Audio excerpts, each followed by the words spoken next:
কষ্ট পাচ্ছেন, আমি তাদেরকে বলবো আপনারা সামনে এসে একটু দূরে কথা শোনা না। মূল অনুষ্ঠান প্রবীণ নাগরিক সম্বর্ধনা। আমরা এই অনুষ্ঠানের দিকে প্রণব দাদারা কই খাইছেন?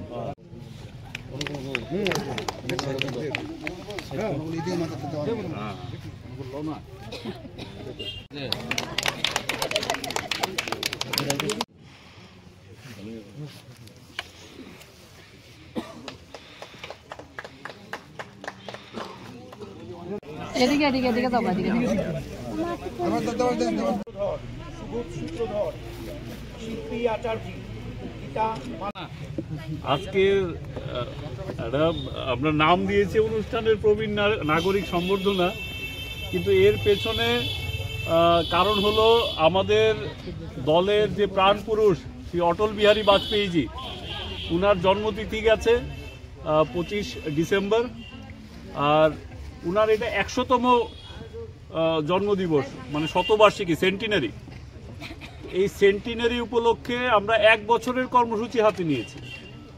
আমরা প্রত্যেকটা প্রত্যন্ত অঞ্চলে যাচ্ছি, শহরের প্রত্যেকটা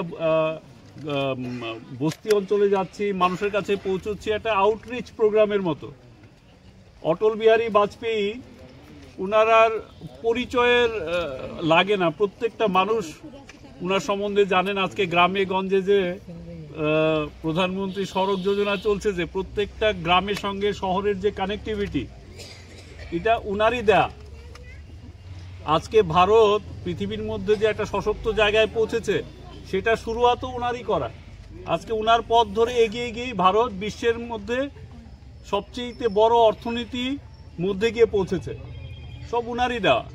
তো উনার স্মৃতি রোমন্থন করতে গিয়ে আমরা প্রত্যেকটা পিছিয়ে পড়া মানুষের কাছে যাচ্ছি, যারা এই উনার দেখানো পথে, যারা শুধু পিছিয়ে পড়া না, যারা দেশকে এগিয়ে নিয়ে যাওয়ার ক্ষেত্রেও যারা ভূমিকা রেখেছে, তাদেরও সম্মানার্থে ওনাদের কাছেও আমরা যাচ্ছি, ওদের সাজেশন নিচ্ছি, ওপিনিয়ন নিচ্ছি, দেশকে কিভাবে আরও সশক্ত করা যায়, সমাজকে আরও কিভাবে সবল করা যায়, সেই ক্রমে আজকে এখানেও আসা।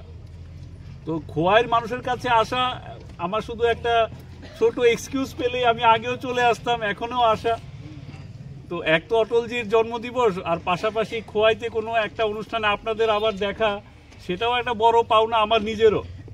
তো আপনারা সবাই ভালো থাকবেন, সুস্থ থাকবেন, এই কামনা রইল।